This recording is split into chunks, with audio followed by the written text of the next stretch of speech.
Margaret's hands trembled as she clutched the sealed letter against her worn dress.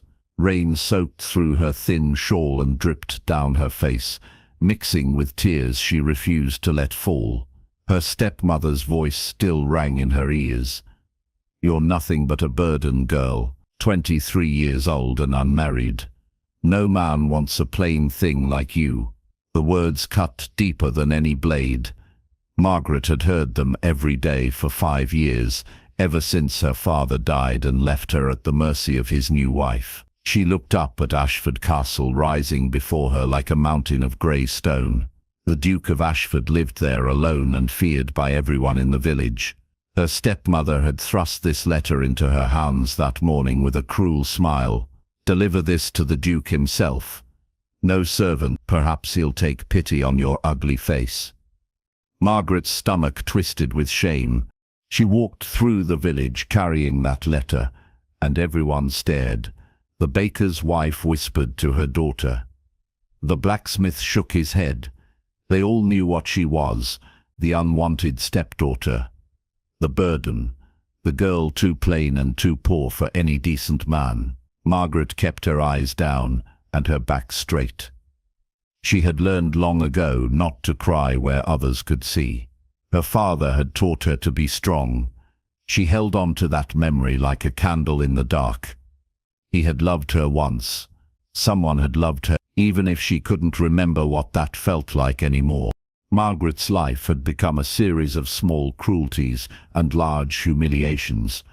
She woke before dawn each day to scrub floors her stepmother deliberately dirtied. She cooked meals she wasn't allowed to eat until everyone else had finished. She mended dresses for her 2 stepsisters, while her own clothes grew threadbare and faded. Her stepmother found new ways to remind her of her worthlessness. "Look at your hair, so dull and brown. Look at your figure, thin as a stick.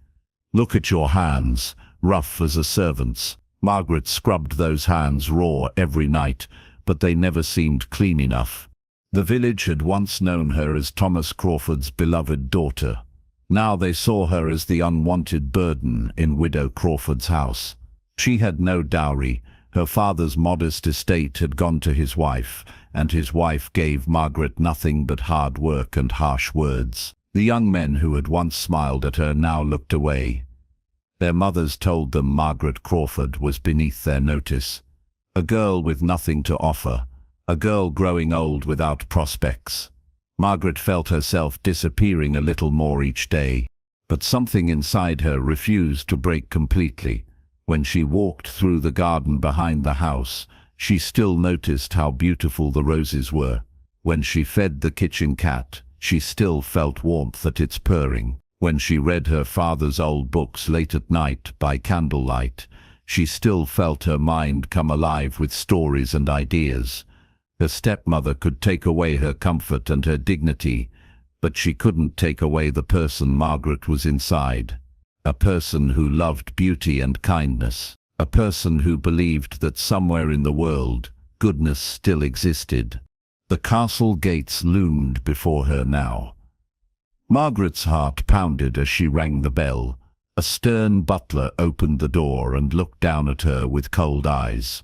"Tradesmen use the back entrance," he said, his voice cut like ice. Margaret felt her cheeks burn with shame, but she lifted her chin. "I have a letter for His Grace. I was told to deliver it to him directly." The butler's eyebrows rose. He looked her up and down, taking in her wet dress and worn shoes. For a moment, Margaret thought he would laugh at her. Instead, he stepped aside. "Wait here," he said, and disappeared into the depths of the castle. Miles Thornton, Duke of Ashford, sat alone in his study, staring at papers he couldn't bring himself to read. He was 30 years old and felt ancient.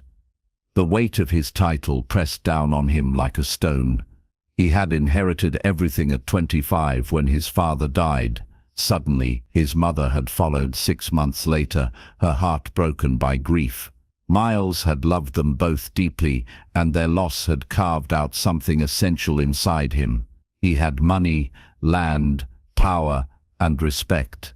He had everything except the one thing that mattered. He had no one to share it with. The loneliness ate at him slowly. He walked through rooms meant for families and heard only the echo of his own footsteps. He sat at a dining table built for 20 and ate alone while servants watched in silence. He slept in a bed big enough for two and woke each morning to emptiness. His friends urged him to marry. They paraded their sisters and cousins before him. Beautiful women with practiced smiles and calculating eyes. Women who wanted his title and his fortune. Women who would never see him as anything more than a prize to be won. Miles had stopped attending balls and dinners months ago. He couldn't bear the falseness of it all. The shallow conversations, the ambitious mothers, the pretty faces that meant nothing. He wanted something real, something true. He wanted someone who would see Miles the man, not just the Duke. But that person seemed as distant and impossible as the stars. So he stayed in his castle and told himself it was better to be alone than to be lonely in a loveless marriage. His father's old friend, Lord Pemberton, had been writing to him for weeks, urging him to consider marriage, suggesting suitable ladies. The letters annoyed Miles, but he respected the old man too much to ignore them completely. He knew what people said about him in the village. The cold Duke, the lonely lord, the man too proud to take a wife. Let them think what they wanted. They didn't understand. They couldn't understand what it felt like to have everything and feel like you had nothing at all. A knock at the study door interrupted his dark thoughts. "Yes?" he called out. Jenkins, his butler, entered looking uncomfortable. "Your Grace, there's a young woman here with a letter. She insists on delivering it to you personally." Miles frowned. That was unusual. "What sort of letter?" Jenkins hesitated. "I don't know, Your Grace, but the young woman looks rather distressed." Something in the butler's tone caught Miles's attention. Jenkins was not a man easily moved to sympathy. "Send her in," Miles said. He didn't know why he agreed. Perhaps he was simply bored. Perhaps some part of him was curious about anyone brave enough to demand an audience with the Duke. He would soon discover that this moment would change everything. Margaret followed the butler through halls, so grand she could barely breathe. Paintings of stern ancestors watched her from the walls. Her wet shoes squeaked on polished marble floors. She felt like a muddy stain on something beautiful.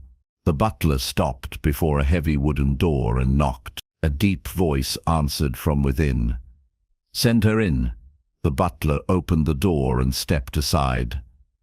Margaret's legs felt weak, but she forced herself to walk forward. The Duke of Ashford stood by the window with his back to her. He was tall and broad-shouldered, dressed in dark clothes that made him look powerful and distant. Margaret's mouth went dry. She had heard stories about him, how cold he was, how cruel, how he turned away visitors and ignored the village. She clutched the letter tighter and tried to remember how to speak. "Your Grace," she whispered. Her voice came out small and frightened. She hated how weak she sounded. He turned to face her, and Margaret's breath caught.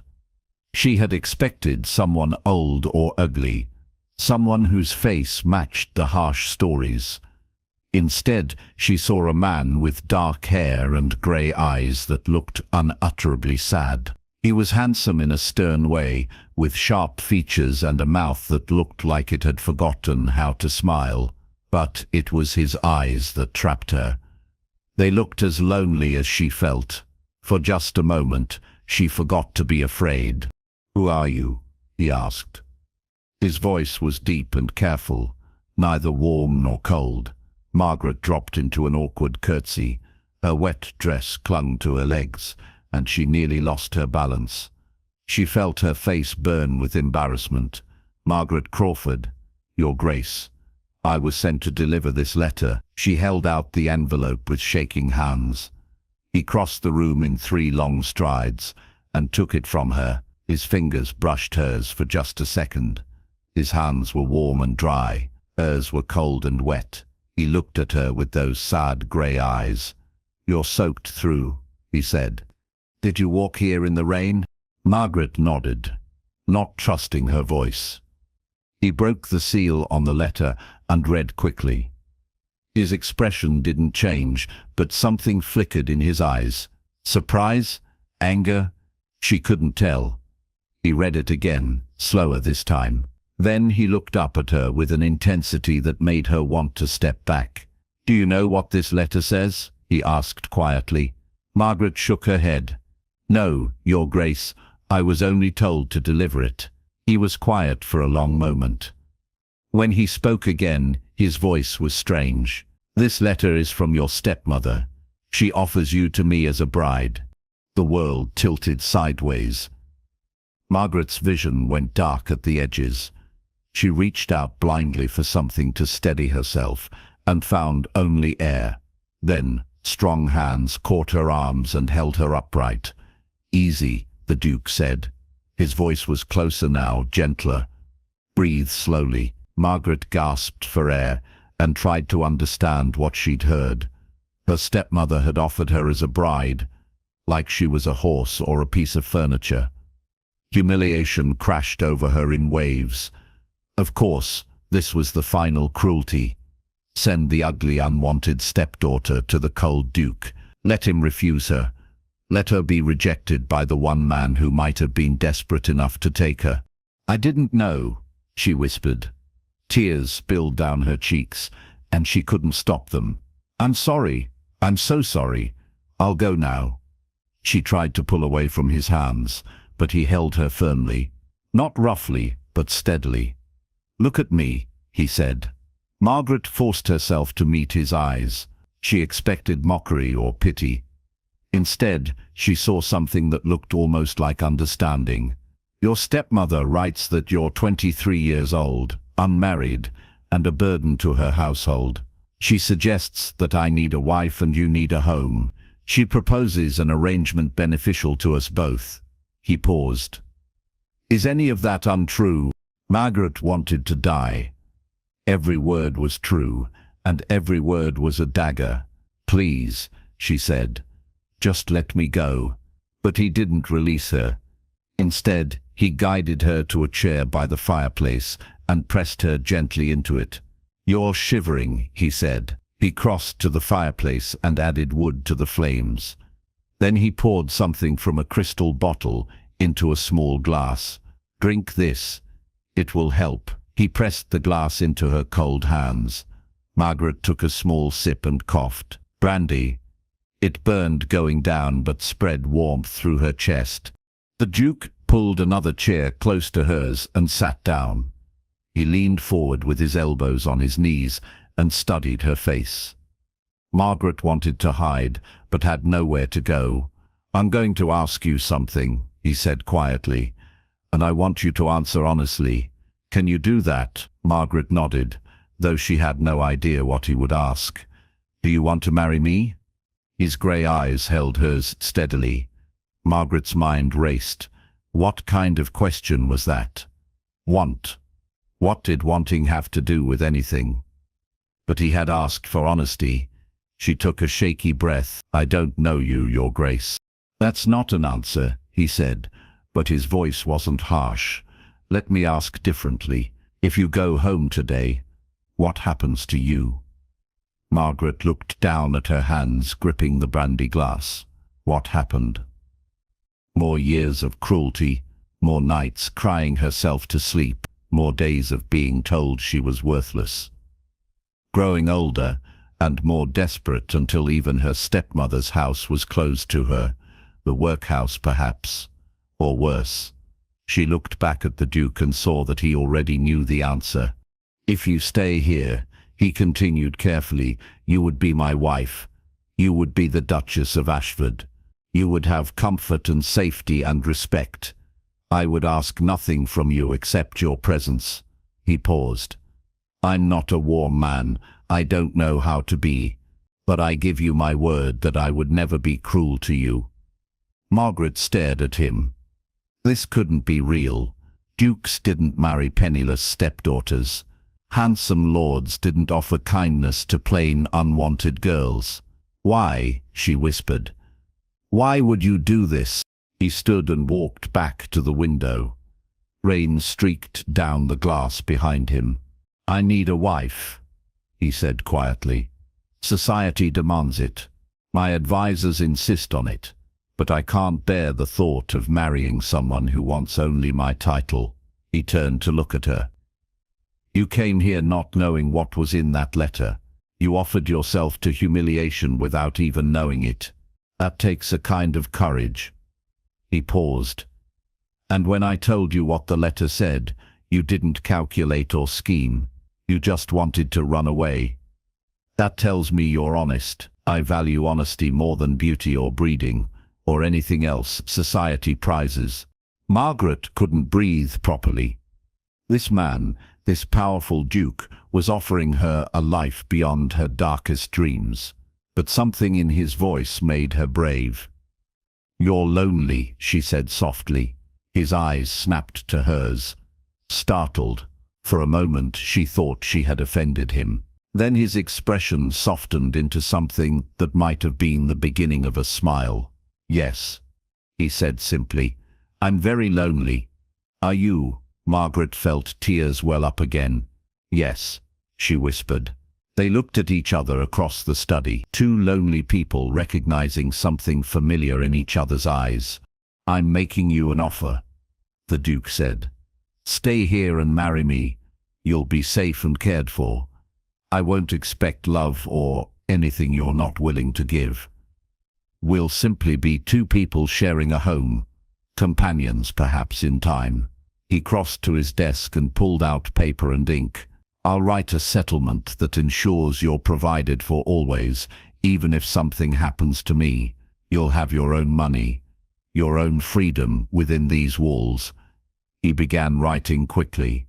"Or you can leave now and I'll never mention this meeting to anyone. The choice is yours and yours alone."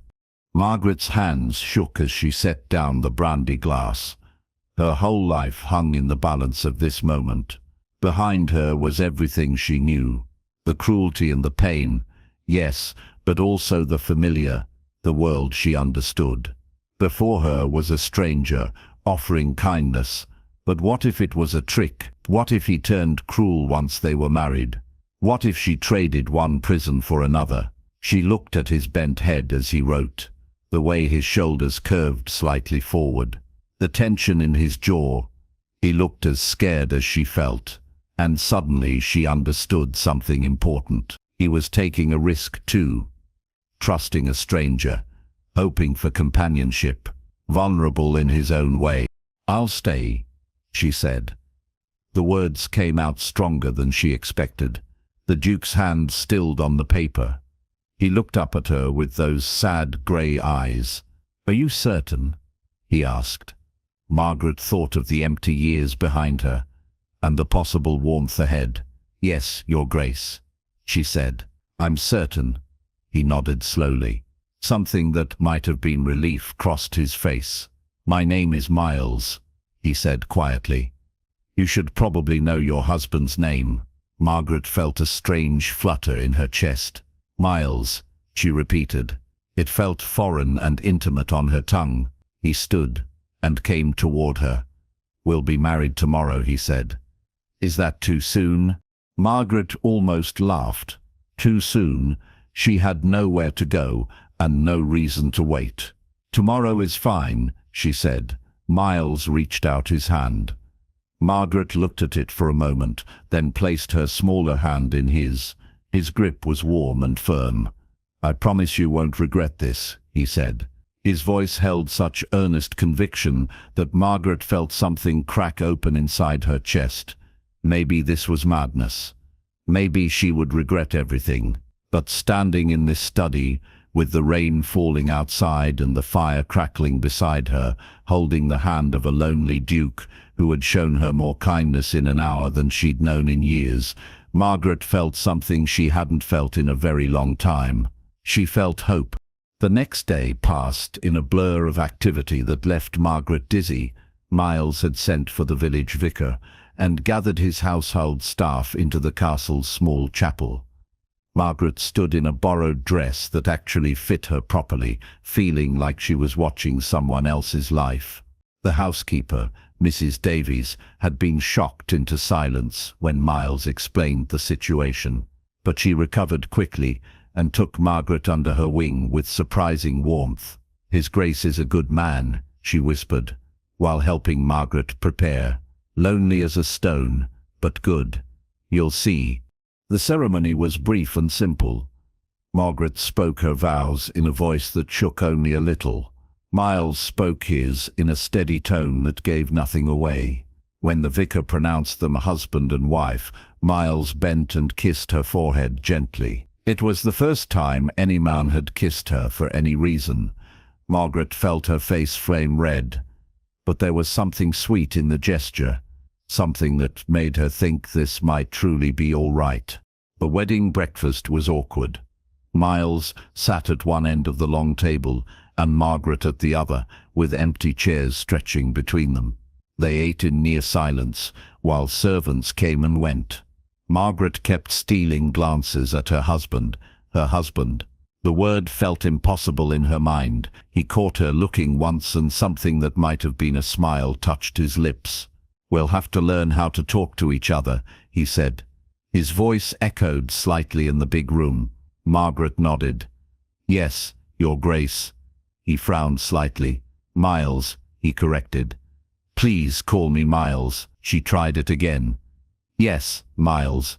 After breakfast, Miles showed her to her rooms. Margaret had never seen anything so beautiful. The bedroom was decorated in soft blues and creams, with a massive four-poster bed and windows that overlooked gardens she hadn't noticed yesterday. There was a sitting room attached with books and comfortable chairs. "This is yours," Miles said, standing in the doorway. "No one will enter without your permission. Not even me." Margaret turned to look at him. He stood stiffly, as if afraid to come further inside. "You don't have to stay out there," she said softly. "It's your castle." He stepped inside, but kept his distance. "I want you to feel safe here," he said. "After yesterday, after everything, I imagine trust is difficult." Margaret's throat tightened with unexpected emotion. He was trying so hard to be considerate, to give her space and comfort. No one had tried to make her comfortable in 5 years. "Thank you," she whispered. Miles nodded. "I'll be in my study if you need anything. Mrs. Davies will help you settle in." He turned to leave, then paused. "Margaret?" She looked up at him. "I'm glad you stayed," he said quietly. Then he was gone before she could respond. The days that followed developed a strange rhythm. Margaret woke in her beautiful room and could hardly believe where she was. She took breakfast in her sitting room, not ready yet to face the formal dining room alone. Miles left notes for her, little messages delivered by servants. "The library is yours to use whenever you wish. Please order anything you need from the village. You're the Duchess now. They'll send the bills to me. I hope you slept well." Each note was formal and careful, but Margaret treasured them. They were proof this was real. She explored the castle slowly, learning its halls and rooms. The servants watched her with curious but kind eyes. They had loved the old Duke and Duchess. She learned from Mrs. Davies, and they worried about the young Duke rattling around alone in this big house. "He needs someone," the housekeeper said while showing Margaret the china cupboards. "Someone to bring life back to these rooms." Margaret wasn't sure she could be that person, but she tried to be friendly and kind to everyone she met. Miles joined her for dinner each evening. At first, they ate in that same awkward silence, but gradually he began to ask her questions about her father, about the books she liked to read, about what she thought of the castle. Margaret answered carefully at first, afraid of saying something wrong, but Miles listened to her like her words actually mattered. He asked follow-up questions. He seemed genuinely interested in her thoughts. It was intoxicating to be listened to. One evening, about a week after their marriage, Margaret gathered her courage and asked him a question. "Why did you become a duke so young?" Miles's expression darkened. "My father died 5 years ago. A riding accident. My mother followed him 6 months later. I think she died of a broken heart." His voice was flat, but Margaret heard the pain beneath it. "I'm sorry," she said softly. "It must have been terribly lonely." He looked up at her, surprised. "Yes," he said. "It was. It still is." Their eyes met across the table. Margaret felt that flutter in her chest again. After that night, something shifted between them. Miles began seeking her out during the day. He would find her in the library and ask if she'd like to walk in the garden. They would stroll the paths together, talking about small things. The weather, the roses, a book she was reading, nothing profound. But Margaret found herself looking forward to these walks more than she wanted to admit. She caught herself watching for him, listening for his footsteps, hoping he would appear. Miles found himself doing the same thing. He would make excuses to leave his study and find Margaret. He told himself it was just being polite, making sure his wife was comfortable, but the truth was more complicated. He liked talking to her. She had a quick mind and a gentle wit. She noticed things. She cared about things. When she smiled, which was happening more often, it transformed her whole face. Miles realized one morning that she wasn't plain at all. She was actually quite lovely. How had he not seen that before? He noticed other things too. The way she was kind to every servant she met. How she read to the housekeeper's young son when the boy fell ill. The small improvements she made to the house without asking, just quietly making things better. She arranged flowers in empty rooms. She opened curtains to let in light. She brought warmth to Ashford Castle without even trying. Miles found himself drawn to that warmth like a man who had been cold for years. One afternoon, Miles found Margaret in the music room. She was sitting at the pianoforte, running her fingers over the keys, but not playing. "Do you play?" he asked from the doorway. She jumped and turned, her hand flying to her chest. "Oh, you startled me." She looked embarrassed. "I used to play. My father taught me, but I haven't touched a piano in years." Miles walked closer. "Why not?" Margaret's expression grew sad. "My stepmother said I played badly. She said it hurt her ears." Miles felt a flash of anger toward the cruel woman who had raised his wife. "Play something for me," he said. Margaret shook her head. "I'll be terrible." "I don't care," Miles said. He sat down on the bench beside her. She looked at him with wide eyes. They were sitting very close. He could smell roses in her hair. "Please," he said softly. Margaret bit her lip, then turned to the keys. She played a simple melody. Hesitant at first, she made a few mistakes and winced. But as she continued, the music grew more confident. It wasn't perfect, but it was sweet and genuine. Miles watched her fingers move over the keys, watched her face soften with concentration. When she finished, she looked at him nervously. "See? Terrible." "No," Miles said. "It was beautiful." He meant it. Margaret's eyes filled with tears. "You don't have to be kind," she whispered. Miles reached out without thinking and caught a tear on his thumb. "I'm not being kind," he said. "I'm being honest. You played beautifully." Margaret stared at him. His hand was still touching her face. They were so close he could count her eyelashes.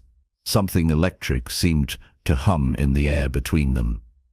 Miles pulled back slowly, his heart pounding. "You should play every day," he said, his voice rougher than usual. "This piano has been silent too long." That night, Miles couldn't sleep.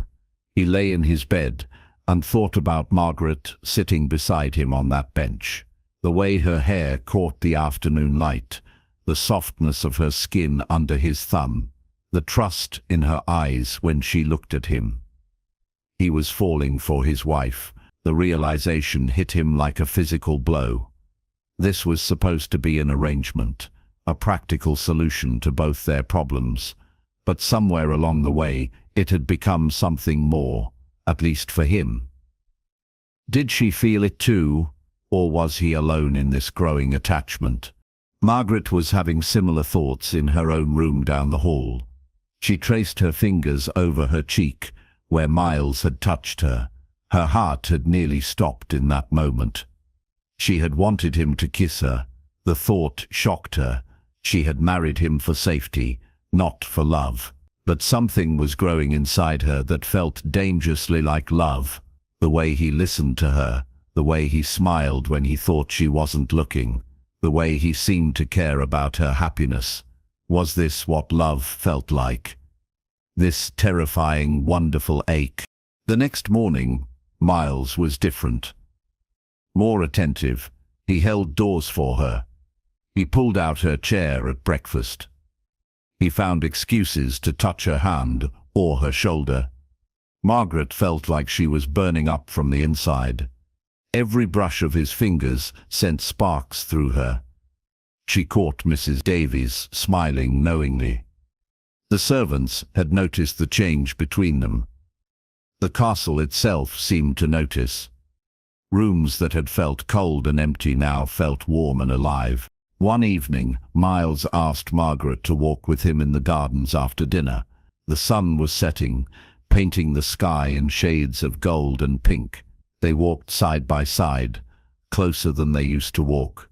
"I need to tell you something," Miles said. He sounded nervous. Margaret's heart began to race. "What is it?" Miles stopped walking and turned to face her. He took both her hands in his. "When I asked you to marry me, I told you I wouldn't expect love, that we would simply be companions." Margaret nodded, not trusting her voice.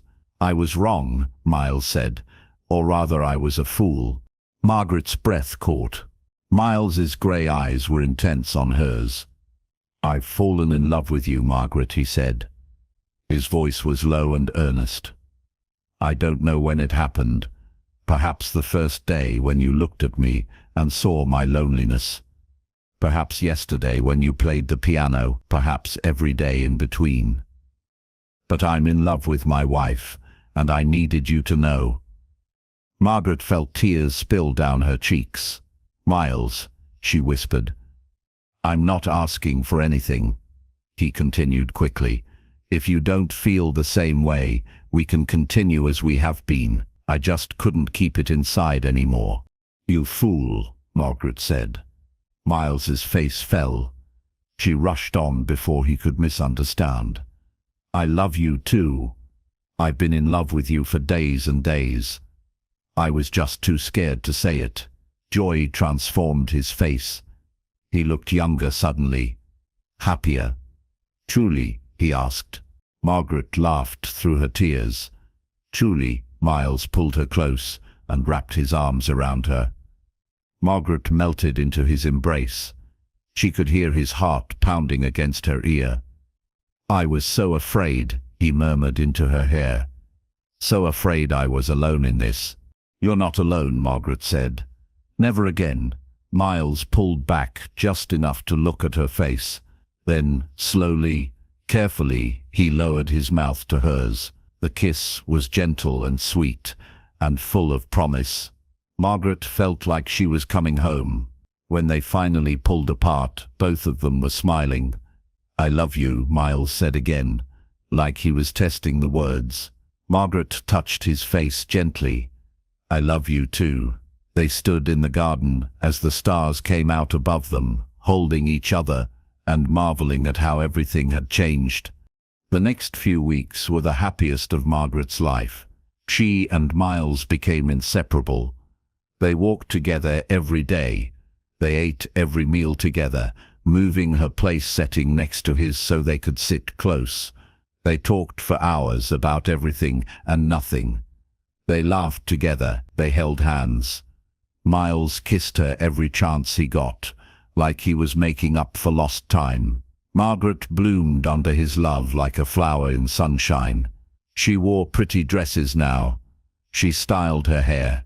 She smiled constantly. The servants told each other that the Duchess was beautiful, and she was, because she was loved. Miles couldn't believe his good fortune. The woman he had married out of loneliness and convenience had become the center of his world. He found himself planning his days around seeing her. He brought her little gifts. Flowers from the garden, a book he thought she'd like, a ribbon that matched her eyes. He loved watching her face light up with each small surprise. He loved the way she said his name, the way she reached for his hand, the way she looked at him like he had hung the moon. He had been so empty before. Now he was full to overflowing with love. They hosted a small dinner party for Miles's closest friends.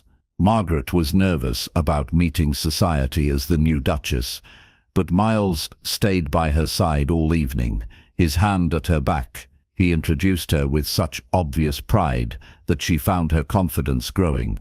His friends were surprised, but pleased to see Miles so changed. The cold, lonely Duke had become warm and attentive. "Marriage suits you?" his friend Thomas said with a knowing smile. Miles looked at Margaret across the room and smiled. "She suits me," he said simply, but their happiness was too good to last without challenge. One morning, a carriage arrived at the castle unannounced. Margaret was in the library when Mrs. Davies came to find her, looking worried. "Your Grace, your stepmother and stepsisters are here demanding to see you." Margaret's blood turned to ice. She hadn't thought about her stepmother in weeks. Hadn't wanted to. Now the woman was here, invading the safe place Margaret had built. "I'll see them," Margaret said, though her voice shook. Mrs. Davies looked uncertain. "Should I fetch His Grace?" Margaret shook her head. "Not yet. I can handle this." But when she entered the drawing room and saw her stepmother's cold face, Margaret felt like that frightened girl again. Mrs. Crawford looked around the room with calculating eyes.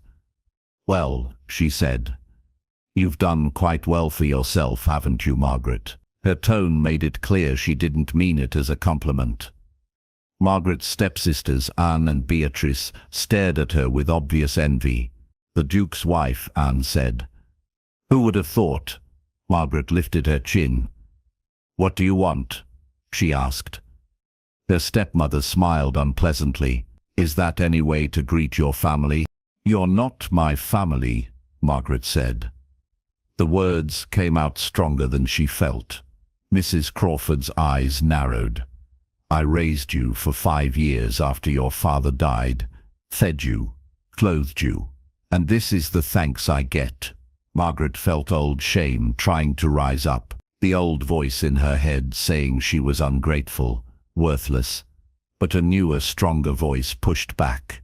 "You made my life miserable," Margaret said quietly. "You took every opportunity to hurt me and diminish me. Now you're here because you want something." Her stepmother's false smile vanished. "The Duke married you based on my letter," she said coldly. "I made this match. You owe me." "I owe you nothing," Margaret said, but her voice wavered. Mrs. Crawford heard the weakness and pounced. "Don't forget who you really are, girl. A plain nobody that I had to sell like livestock. The Duke married you out of pity. Do you really think a man like him could love someone like you?" The words hit like blows. All of Margaret's old insecurities came flooding back. What if her stepmother was right? What if Miles's love was just kindness? What if he would eventually see her clearly and regret his choice? "He loves me," Margaret said, but doubt crept into her voice. "Does he?" Anne said with a cruel laugh. "Or does he just feel sorry for you?" Beatrice joined in.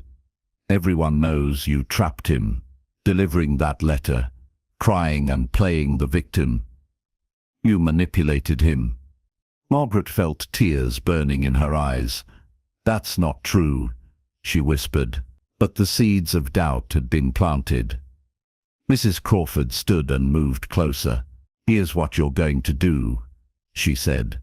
"You're going to convince the Duke to give me the Crawford estate that should have been mine, and you're going to provide dowries for my daughters. Otherwise, I'll make sure everyone knows exactly how this marriage came about.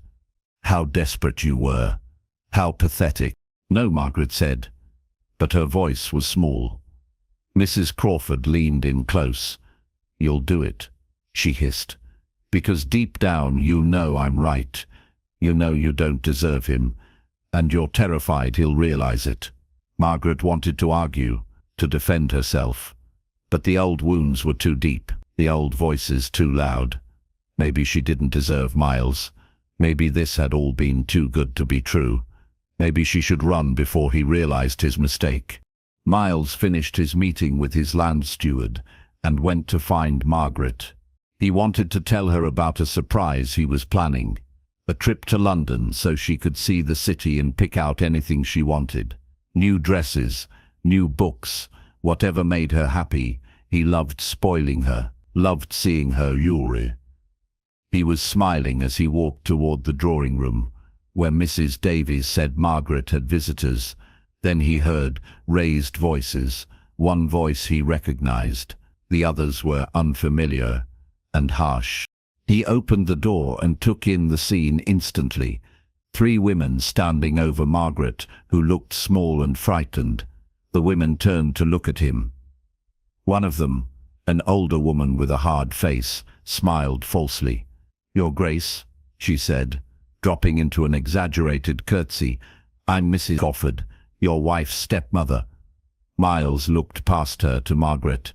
His wife's face was pale and tears streaked her cheeks. Rage ignited in his chest. "Get out," he said. His voice was cold and absolute. Mrs. Crawford's smile faltered. "Your Grace, surely we can discuss." "I said, get out of my house," Miles interrupted. "Now." The 3 women scurried toward the door, but Miles wasn't finished. "If you ever come near my wife again," he said, "if you ever speak to her or about her, if I even hear that you mentioned her name, I will destroy you. I will see to it that you never receive another invitation to any home, that your daughters never make decent matches, that your name becomes poison in society. Do you understand me?" Mrs. Crawford's face had gone white. She nodded quickly. "Good," Miles said. "Jenkins will escort you out." The butler appeared as if summoned and led the women away. Miles turned to Margaret. She was shaking. He crossed to her in 2 long strides and pulled her into his arms. "I'm sorry," he said into her hair. "I'm so sorry I wasn't here sooner." Margaret clung to him. "She said terrible things," she whispered. "She said you only married me out of pity, that I don't deserve you, that you'll realize it eventually." Miles pulled back and cupped her face in his hands. "Look at me," he said firmly. Margaret raised her tear-filled eyes to his. "I love you," Miles said. "Not out of pity, not out of duty. I love you because you're kind and brave and beautiful. Because you make me laugh. Because you've brought life back to this house and to my heart. I love you because I can't imagine my life without you anymore." "But what if she's right?" Margaret whispered. "What if I'm not good enough?" Miles's expression turned fierce. "You are more than good enough. You are everything I never knew I needed. That woman tried to break you, but she failed. You're stronger than she ever understood." He kissed her forehead, her cheeks, her lips. "I chose you," he said, "and I would choose you again every day for the rest of my life." Margaret felt the doubt begin to crumble under the force of his certainty. "Promise?" she asked. "I promise," Miles said. "You're my wife, my Duchess, my love. Nothing anyone says will change that." But even Miles's reassurance couldn't completely erase the damage of that visit. Over the next few days, Margaret grew quiet and withdrawn. She stopped playing the piano. She made excuses to avoid social situations. She flinched when Miles reached for her, though she tried to hide it. Miles saw what was happening, and his heart broke. That cruel woman had poisoned something beautiful with her vicious words. He needed to fix this. He needed Margaret to understand, not just with her mind but with her heart, that she was loved and valued and deserving. He found her one evening sitting alone in the garden. She looked so sad that Miles wanted to hunt down her stepmother and make her pay for every tear. Instead, he sat beside Margaret on the bench and took her hand. "This can't continue," he said gently. Margaret looked at him with frightened eyes. "What do you mean?" Miles squeezed her hand. "You're pulling away from me, from happiness, because you're still hearing that woman's lies in your head." Margaret looked down. "I'm sorry," she whispered. "I don't mean to." Miles lifted her chin. "Then let me prove to you that she was wrong," he said. "Let me show everyone that you're my choice and my love." "How?" Margaret asked. Miles smiled. "Trust me," he said. 3 days later, Miles held a ball at Ashford Castle. He invited everyone, the entire village, the surrounding nobility, all of his friends. Margaret was terrified. "I can't," she said, looking at the beautiful ball gown Miles had commissioned for her. "Everyone will see me. They'll know I don't belong." Miles took both her hands.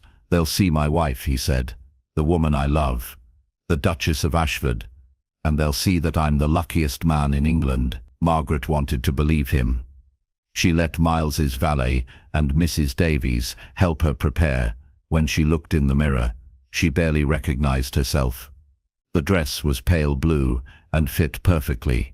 Her hair was styled elegantly. She looked like a duchess. Maybe she could do this. The ballroom was full of people when Miles led her down the grand staircase. Every head turned to watch them. Margaret's hand trembled on Miles's arm, but he covered it with his own hand.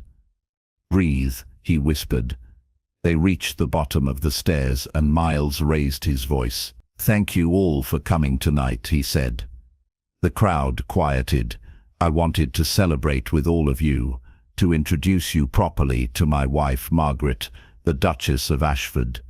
He turned to look at her, and the love in his eyes was so clear that Margaret heard gasps from the crowd. "Some of you may have heard stories about how we met," Miles continued, "about unusual circumstances. Let me tell you the truth." He looked back at the assembled guests. "Margaret came to my door on a terrible rainy day. She was cold and frightened, but she was also brave and honest and kind. I asked her to marry me not because I felt sorry for her, but because I saw in her something I'd been searching for all my life. She brought warmth to my cold castle. She brought joy to my lonely life. She brought love where there had only been emptiness." His voice rang with conviction. "I am the lucky one. I am the one who doesn't deserve her. But she chose me anyway, and I will spend every day of my life trying to be worthy of that choice." The ballroom was completely silent.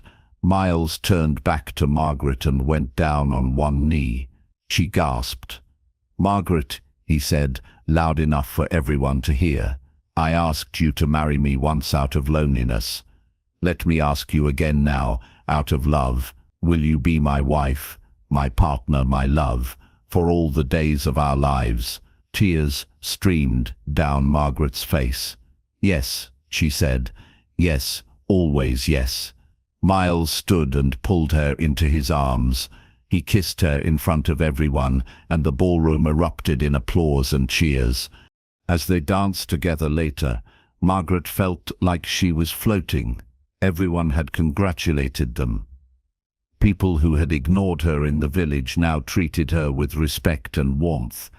But more importantly, the doubts that had plagued her were finally gone. Miles loved her, not out of pity or duty, but genuinely and completely.